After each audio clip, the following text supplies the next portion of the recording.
At the edge of a crowded African neighborhood stood a small mechanic shop with a faded metal sign that read *** Daniel Auto Repairs ***. The garage was nothing impressive. Its walls were covered with old oil stains, the roof leaked whenever it rained, and most of Daniel's tools had been repaired so many times that they looked almost as old as the garage itself. But there was something special about the man who worked there. Daniel was known throughout the neighborhood as an honest mechanic. If a customer came with an expensive car, he charged a fair price. If a struggling mother arrived with a broken vehicle and tears in her eyes, Daniel often reduced the cost. Sometimes, he repaired cars for almost nothing. His friends often told him he was foolish. "You cannot feed your family with kindness," they would remind him. Daniel always smiled. He knew they were right. At home, his own problems were growing. His electricity bill was overdue. His daughter's school fees were almost due. There was barely enough food in the kitchen for the coming week. Even the landlord had warned him that he could not keep delaying the rent. Yet every morning, Daniel opened his garage before sunrise. He believed there was something more important than money. He believed people should be helped when they were in trouble. That afternoon, Daniel was repairing an old pickup truck when he heard the loud cough of an engine outside. He looked up. A black luxury car had stopped beside the road. It was the kind of car Daniel normally saw only on television. The vehicle looked completely out of place in the dusty neighborhood. Its polished body reflected the afternoon sun, while smoke slowly escaped from beneath its hood. A man stepped out. He wore an expensive suit, but his face looked exhausted. He kept checking his phone, then looking toward the road as if he were waiting for someone who never came. Daniel wiped his hands on a dirty cloth and walked toward him. The stranger looked at Daniel's small garage and hesitated. "I think my car is finished," the man said anxiously. Daniel opened the hood and studied the engine. The problem was serious. It would take hours to repair, and Daniel knew some parts might cost more than he could afford himself. Then he noticed the man's trembling hands. Something was clearly wrong. Daniel could have named a high price. He could have taken advantage of the stranger's expensive car and obvious desperation. After all, Daniel desperately needed money. His daughter's school fees were waiting. His landlord was waiting. His unpaid bills were waiting. But Daniel simply took a deep breath. "Leave the car with me," he said. "I'll see what I can do." The stranger looked surprised. "You haven't even told me the price." Daniel gave him a quiet smile. "We'll talk about that later." Then he reached for his tools. He had no idea who the stranger was. He had no idea what was waiting for him beyond that broken car. And he certainly had no idea that this simple decision would change his life forever. Michael had been sitting beside the road for nearly an hour. The sun was slowly moving across the sky, but the heat seemed to grow stronger with every passing minute. His expensive black car stood helplessly beside Daniel's small garage, its hood open and smoke still rising from the engine. Michael checked his phone again. No signal. He clenched his jaw. "Come on," he whispered. His meeting was only a few hours away. It was not an ordinary business meeting. The future of his company depended on it. For months, Michael had been trying to secure a major contract that could save hundreds of jobs. If he missed the meeting, his competitors would have an advantage he might never recover from. And now, of all days, his car had broken down in the middle of nowhere. Michael looked down the road. Several vehicles had already passed him. Some drivers slowed down. Some looked at his expensive car. But nobody stopped. He could not blame them completely. In a poor neighborhood, a stranger in an expensive vehicle could attract suspicion. Still, the loneliness began to weigh on him. Then Daniel walked toward the car. The mechanic had grease on his hands and sweat across his forehead. His clothes were old, but his eyes were calm. "I'll take another look," Daniel said. Michael immediately became cautious. He had dealt with dishonest people before. A mechanic could easily take advantage of someone who knew little about engines. "How much will this cost?" Michael asked. Daniel shook his head. "I need to see the problem first." Michael studied him. "You're sure you can fix it?" Daniel looked at the engine. "I can try." That answer surprised Michael. Most people would have promised everything. Daniel made no such promise. He simply reached for his tools. For the next several minutes, Daniel worked quietly. He checked the battery, then the belts, then the fuel system. Finally, he examined a damaged component deep inside the engine. His expression changed. Michael noticed immediately. "What is it?" Daniel wiped his hands. "This is not a small problem." Michael's stomach tightened. "How bad?"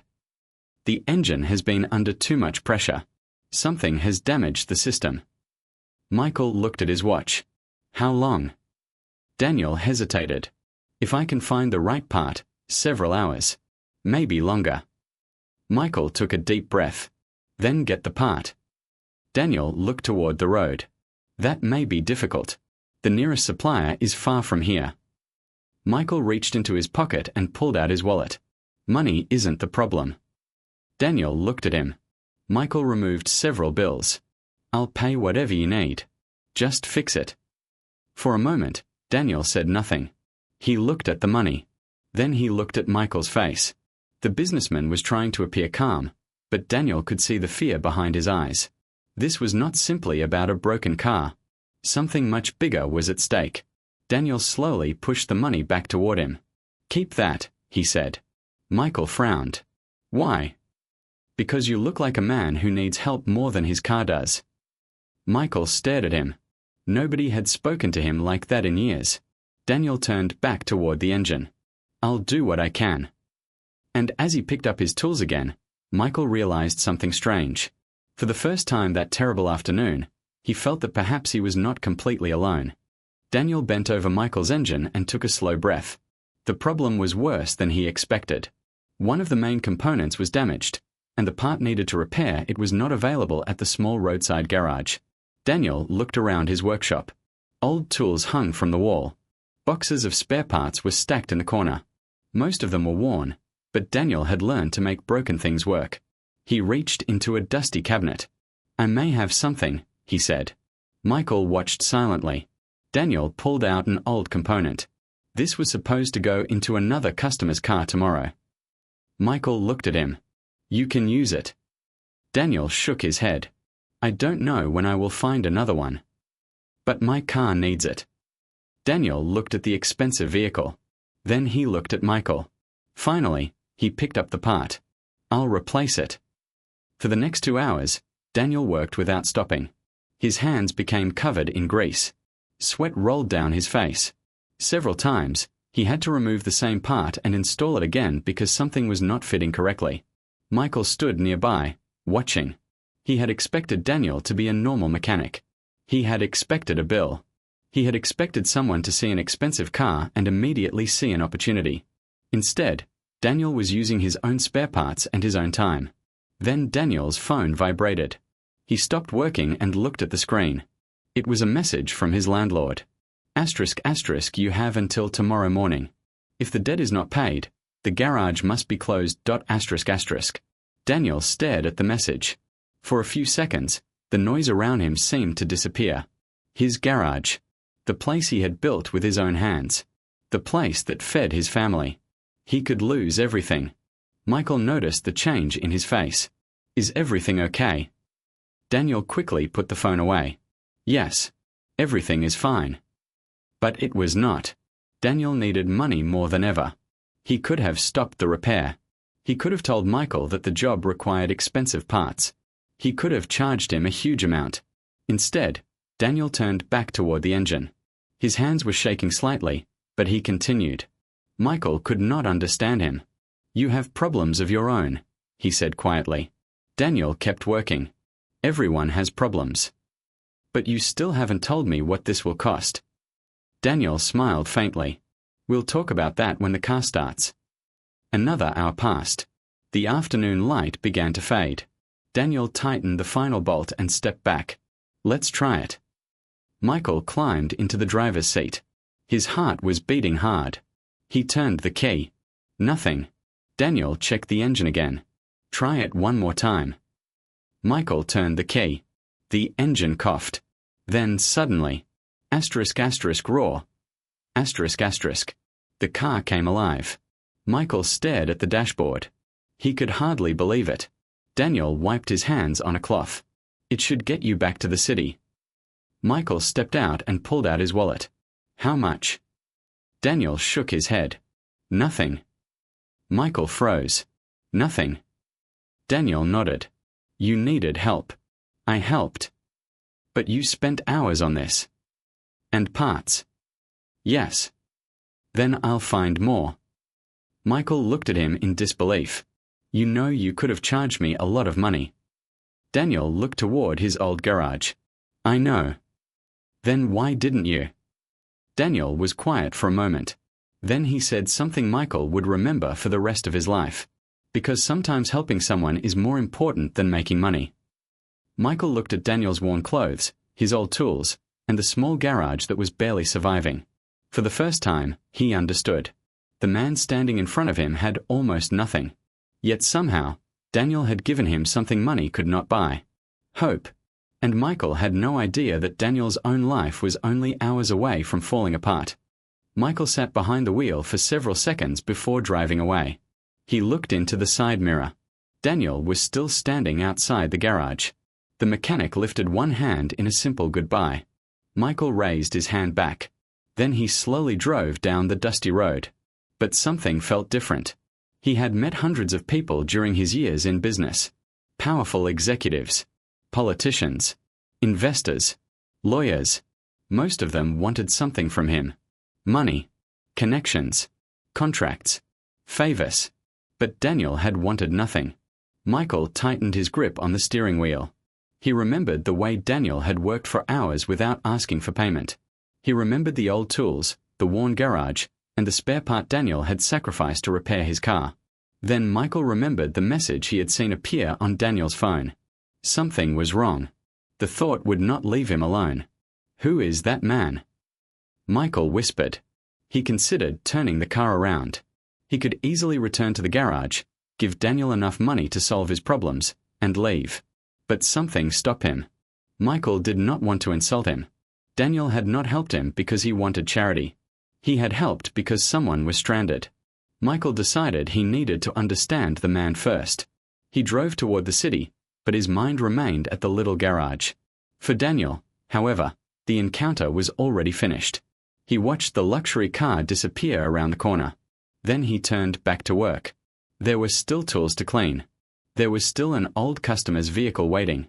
And there were bills he could not escape. As the evening grew darker, Daniel finally heard footsteps outside the garage. He looked up. His landlord stood at the entrance. The man's expression was serious. Daniel, we have talked about this many times. Daniel slowly stood. I know. You promised to pay. I know. Then where is the money? Daniel lowered his eyes. He had no answer. The landlord looked around the small garage. Tomorrow morning, I need the full amount. Daniel's chest tightened. And if I don't have it? The landlord paused. Then you will have to leave. Those words hurt more than Daniel expected. This garage was more than a business. It was where he had spent years building a life for his family. It was where he had learned his trade. It was where he had helped people who had nowhere else to go.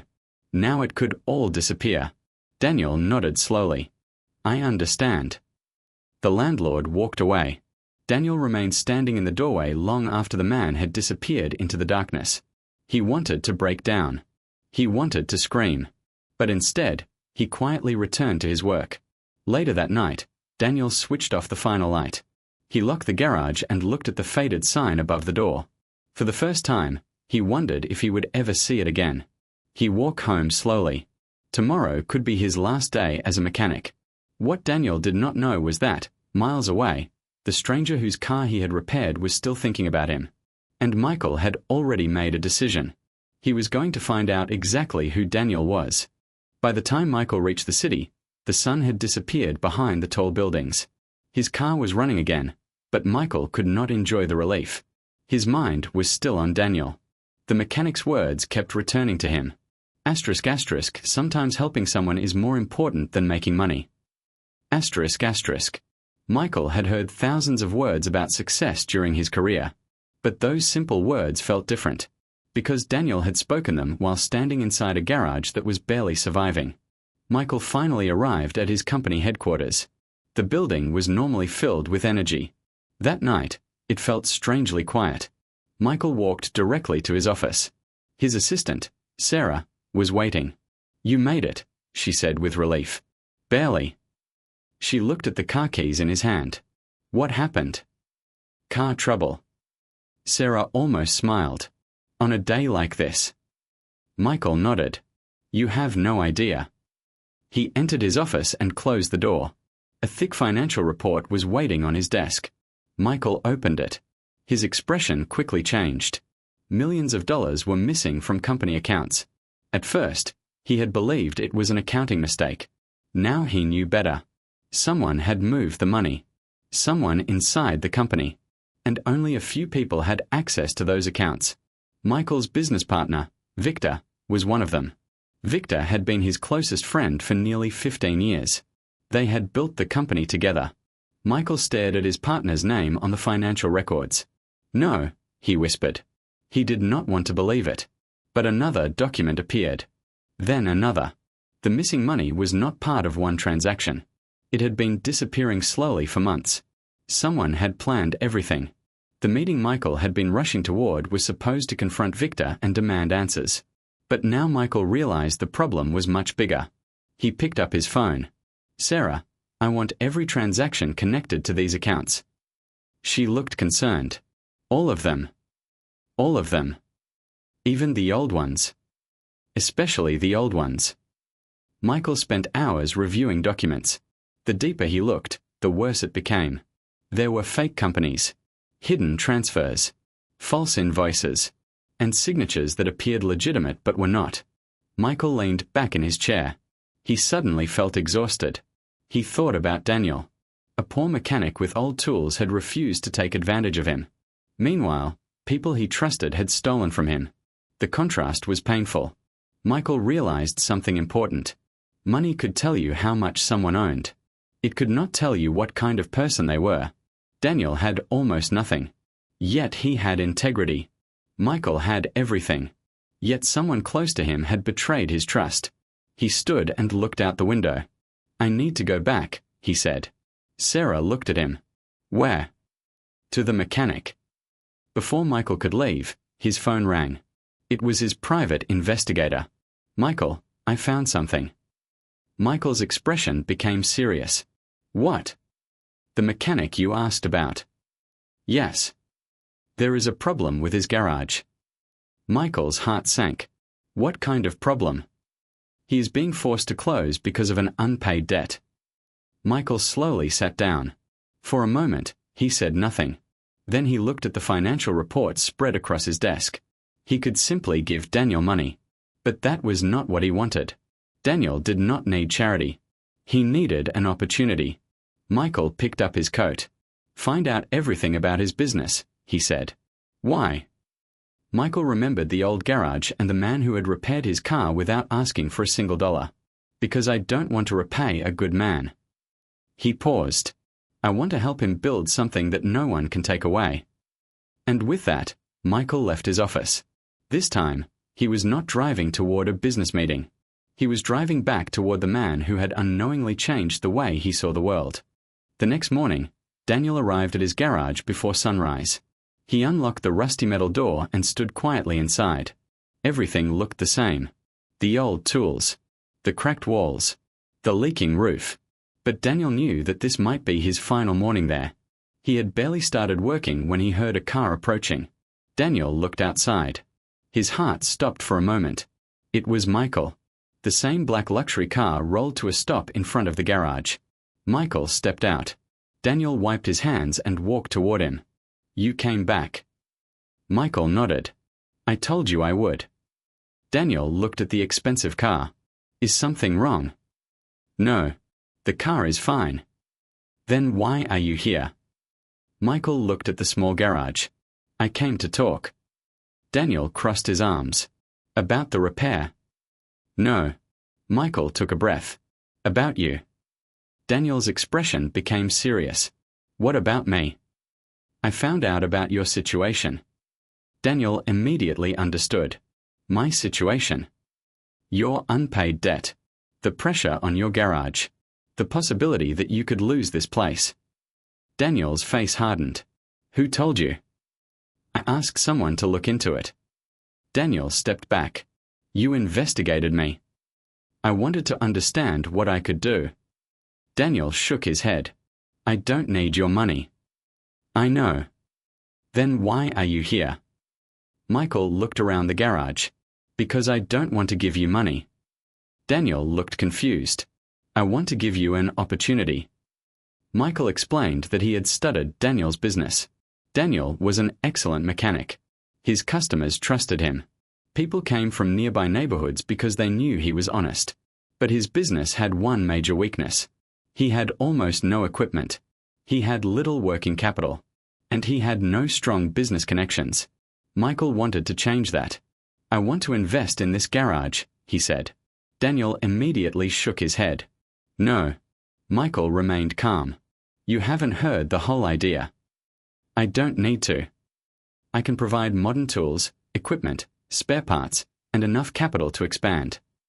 Daniel stared at him. And what do you want in return? A partnership. Daniel's eyes narrowed. What percentage? Michael gave him the number. Daniel remained silent.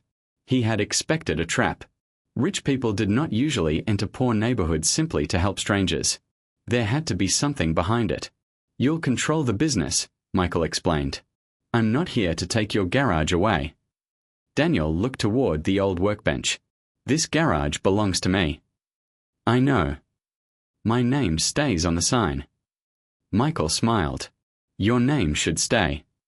Daniel slowly relaxed. But there was one more thing. If I agree, he said, I have one condition. Michael waited. I will never stop helping people who cannot afford repairs. Michael nodded. That's exactly why I chose you. Daniel looked at him carefully. You're serious? Very. Daniel walked around the garage. He touched the old toolbox that had been with him for years.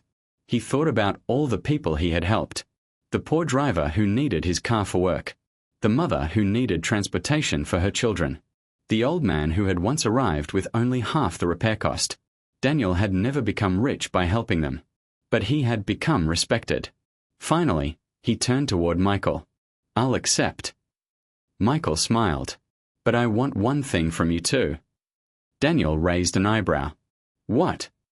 Don't change. Daniel smiled for the first time that morning.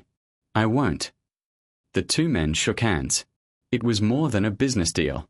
It was the beginning of a friendship built on something neither money nor power could buy. Trust. And Daniel was about to discover that success would not test whether he could make money. It would test whether he could remain the same man after he finally had some. 3 weeks after Michael invested in Daniel's garage, his company entered its darkest period. The investigation was finally complete. Michael sat alone in his office, staring at a thick folder on his desk. He already knew what was inside. But knowing the truth did not make it easier to accept. The person responsible for the missing money was Victor. His business partner. His friend. The man who had stood beside him when the company was nothing more than a small idea written on paper. Michael slowly opened the folder. Page after page showed the same pattern. Money had been transferred into secret accounts. Company assets had been sold without permission. False invoices had been created to hide the missing funds. Victor had been stealing from the company for almost 2 years. Michael leaned back in his chair. His chest felt heavy. How could you do this? He whispered. For years, Michael had believed that success meant being protected. He had money, power, connections, a respected name. But none of those things had protected him from betrayal. The company was now facing serious financial danger. If the truth became public too quickly, investors could panic. Hundreds of employees could lose their jobs. Michael felt trapped. He could destroy Victor publicly. He could use his influence to ruin him. Part of him wanted revenge. Then he remembered Daniel, the mechanic who had fixed his car for free. Michael drove to the garage that evening. Daniel was working beneath a vehicle when Michael arrived. He immediately noticed something was wrong. You look tired. Michael gave a weak smile. I am. Daniel stood up. What happened?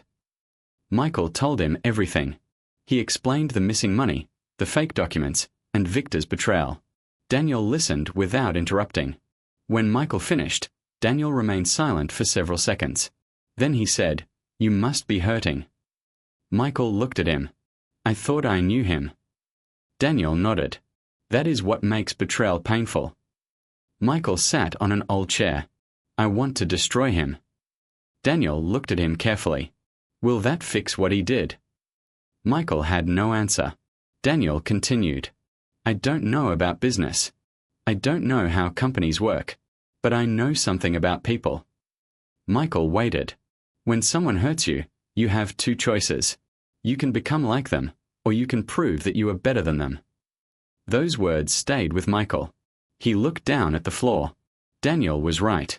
Revenge might feel good for a moment, but it would not recover the stolen money. It would not protect his employees, and it would not rebuild the trust that had been broken. The next morning, Michael contacted his lawyers. He handed over every piece of evidence: bank records, false invoices, emails, contracts, everything. He refused to hide the truth or use illegal methods. The investigation moved forward properly. Victor was confronted with the evidence and eventually faced legal action. Michael's company suffered losses, but it survived. Most importantly, the employees were protected. One evening, Michael returned to Daniel's garage. This time, he did not come as a businessman. He came as a friend. Daniel looked at him. How did it go? Michael smiled. It wasn't easy. But you did the right thing. Michael nodded. Yes. For a moment, neither man spoke. Daniel finally understood something he had not seen before. The stranger whose car he had repaired was carrying pain of his own. Michael had money. Daniel had very little. But both men had learned the same lesson. Sometimes the heaviest burdens were the ones nobody could see. Michael looked around the garage and smiled. You know, Daniel, when I first met you, I thought I was helping you. Daniel smiled. And now? Michael looked at his friend. Now I think you helped me first. Daniel lowered his eyes with a quiet smile. Their friendship had begun with a broken car, but it was becoming something much stronger. Trust built through hardship, and neither man knew that an even greater test was waiting ahead. 6 months had passed since Michael first stopped beside Daniel's garage. The place was almost unrecognizable. The cracked walls had been repaired. The leaking roof was gone. New tools filled the workshop, and modern equipment stood where Daniel's old broken machines once Saturday. But one thing had not changed. Daniel still arrived before sunrise. He still wore his work clothes. And he still worked with his own hands. The biggest change was not the equipment. It was the people. Daniel had hired young men and women from the neighborhood who had struggled to find work. Every morning, he taught them what he knew. He showed them how to inspect an engine, how to find problems without guessing, how to treat customers honestly, and most importantly, how to respect people who could not afford expensive repairs. One afternoon, a young apprentice asked Daniel a question. Why do you keep giving discounts to people who can't pay? Daniel smiled. Because I know what it feels like to have nothing. The young man nodded. Daniel continued working. This business is here to make money. But money isn't the only reason we are here. That belief soon became the heart of the garage. Daniel created a small community repair program. Drivers who were struggling financially could bring their vehicles to him. Instead of turning them away, Daniel found ways to reduce the cost. Sometimes he charged only for parts. Sometimes he allowed customers to pay later. And sometimes, when the situation was serious enough, he repaired the vehicle for free. Word spread quickly.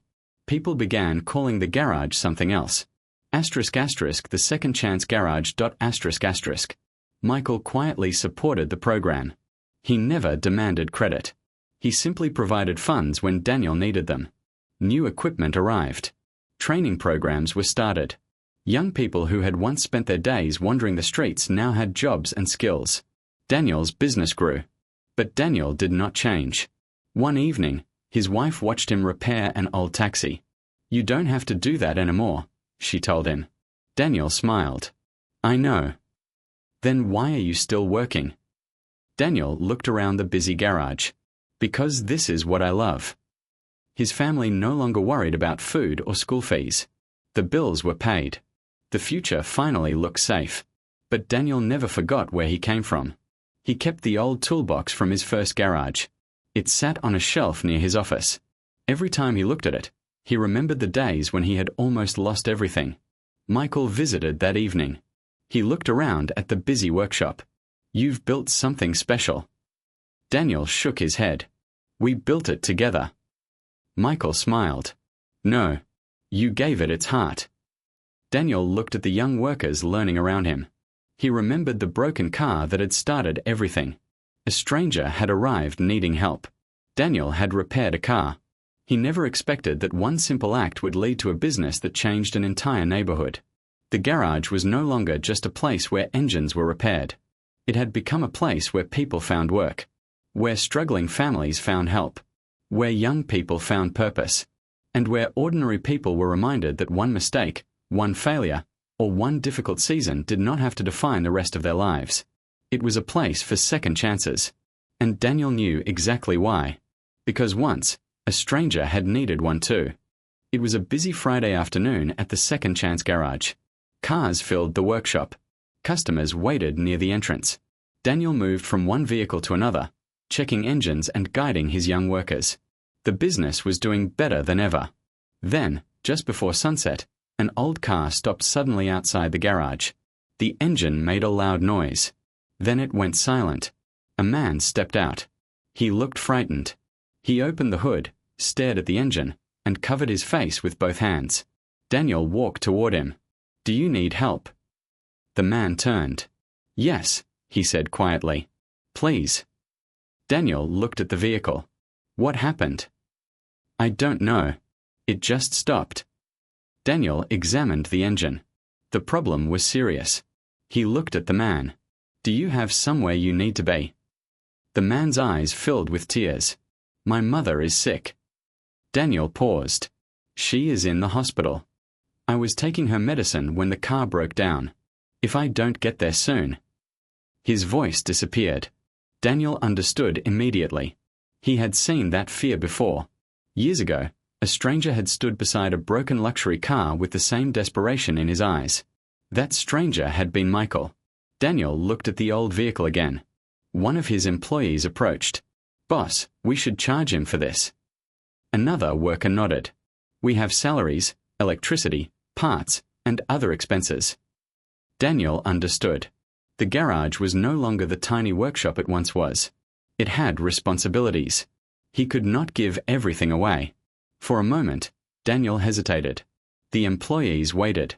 The customer waited. Daniel looked at the man's worried face. Then he remembered the old days. He remembered having almost nothing. He remembered the landlord standing in his garage.